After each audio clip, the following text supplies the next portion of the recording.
Assalamualaikum warahmatullahi wabarakatuh. Ma darsunal an al-jigrofi. Qala Allahu ta'ala a'udzu billahi minasyaitonir rajim. Bismillahirrahmanirrahim. Huwallazi ja'ala lakumul arda zalulan famshu fi manakibiha wa kulu mir rizqih wa ilaihin nusyur. Dialah yang menjadikan bumi itu mudah bagi kamu, maka berjalanlah di segala penjurunya dan makanlah sebagian dari rizkinya, dan hanya kepadanya lah kami kembali setelah dibangkitkan. Quran Surat Al-Mulk ayat 15. Alhamdulillah hari ini kita bertemu lagi di pelajaran geografi kelas 3 ya.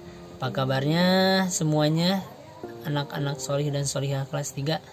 Mudah-mudahan semuanya dalam keadaan sehat walafiat dan selalu dalam lindungan Allah Subhanahu wa taala. Amin ya.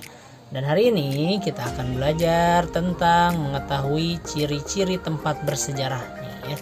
Mengetahui ciri-ciri tempat bersejarah.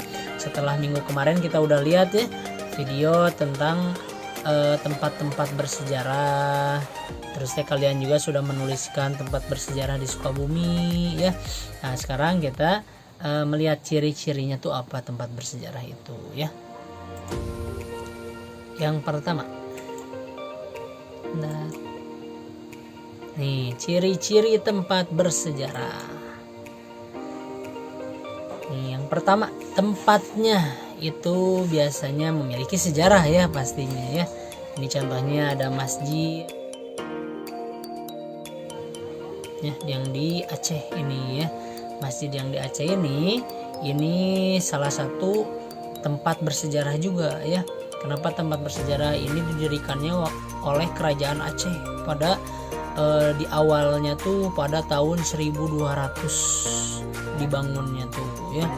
Tapi dulu nggak seperti ini ya. Ada renovasi diperbaiki sehingga seperti ini. Dan sekarang juga kan ini sebelum kena tsunami di Acehnya. Sudah kena tsunami, sekarang udah lebih bagus lagi. Tapi ini termasuk juga bangunan bersejarah ya. Kenapa bersejarah ya?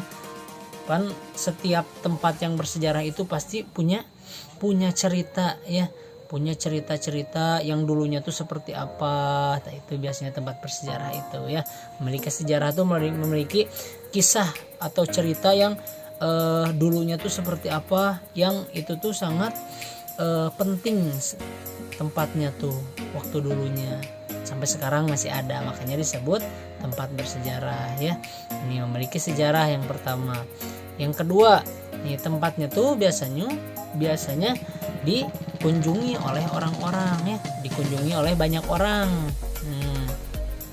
Jadi hampir sama seperti tempat pariwisata ya, atau tempat kemarin tuh kita sudah belajar tempat wisata, terus tempat umum juga ya, yang mana di situ banyak dikunjungi oleh orang-orang, termasuk juga tempat bersejarah ya. Kalian misalnya ada museum nih, yang di dalamnya kan ada museum juga yang tempatnya tuh museumnya tempat bersejarah dalamnya tuh. Nah, itu juga biasanya banyak orang-orang yang berkunjung ke situ. Atau misalnya kalian ke satu tempat yang tempat itu tempat bersejarah, biasanya gak bakal mungkin kalian cuman sendiri di situ ya. Pasti ada orang-orang juga yang datang ke tempat bersejarah itu ya. Selanjutnya nih ciri-cirinya yang terakhir itu di dalamnya ada benda-benda bersejarah nih. Ini contohnya salah satu tempat bersejarah atau museumnya yang ada di Lamongan ini ya.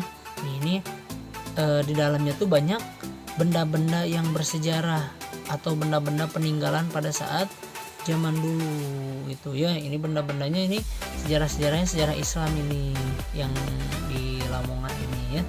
Nih, jadi di dalamnya juga tempat bersejarah itu pasti banyak benda-benda yang bersejarah yang punya cerita pada zaman dulunya tuh sampai sekarang tuh disimpan dan dijadikan tempat bersejarah seperti itu ya. Nah sekarang kita yang kedua nih, manfaat dari tempat bersejarah. Manfaatnya tuh apa kalau kita ke tempat bersejarah ya? Nih yang pertama, menambah ilmu. Oh, pasti ya. Jadi kalau kita ke tempat bersejarah itu pulang-pulang itu pasti kita mempunyai atau mendapatkan ilmu yang baru. Yang asalnya kita nggak tahu sesuatu ini, sejarahnya ini jadi tahu. Yang asalnya misalnya kita teh nggak tahu ini teh apa, jadi tahu. Seperti itu ya. Jadi manfaatnya kita berkunjung ke tempat bersejarah itu yang pertama menambah ilmu kita ya. Yang kedua nih, yang kedua manfaatnya juga kita jadi belajar tentang kejadian masa lalu ya. Kan di tempat bersejarah itu biasanya kita teh jadi belajar, oh di sini tuh dulunya ada kejadian apa. Misalnya yang di Sukabumi ada namanya, kemarin ada yang nulis, beberapa yang nulisnya tuh Bojong Kokosan. Di situ tuh tempat bersejarah apa ya. Nah nanti kan kita kalau ke sana kita belajar tentang sejarah di tempat tersebut ada apa. Ada perang ternyata di situ tuh ya, dimana melawan orang yang ada di Sukabumi gitu, di Bojong Kokosan itu ya. Makanya di sana ada peninggalannya ya di Bojong Kokosan itu. Jadi kita juga bisa belajar tentang kejadian masa lalu di sana seperti itu ya. Selanjutnya nih, menambah keimanan kita ya. Jadi berkunjung ke tempat bersejarah itu bagi umat muslim pulangnya tuh harus menambah keimanannya. Jadi kita tuh harus lebih soleh lagi pulangnya, lebih beriman lagi, lebih bertakwa lagi. Kenapa? Misalnya kita seorang muslim ya, pasti pergi ke tempat sejarahnya tuh bagusnya ke tempat bersejarah yang sejarah-sejarah muslim gitu ya. Jadi pas pulang tuh kita tuh jadi lebih semangat lagi untuk belajar, untuk beribadahnya kepada Allah, lebih semangat lagi seperti itu ya.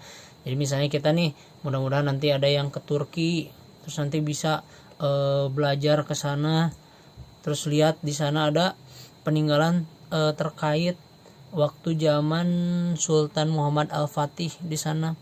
Kan pasti banyak ya peninggalan sejarahnya, kita belajar dari situ.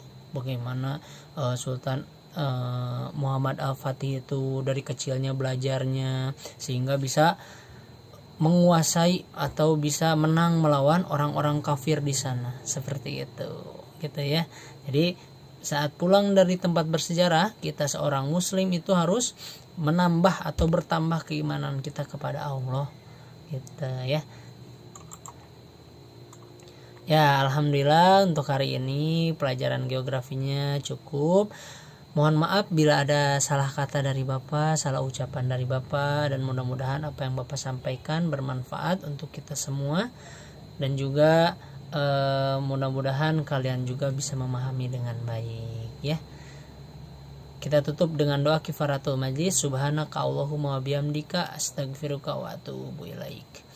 Assalamualaikum warahmatullahi wabarakatuh.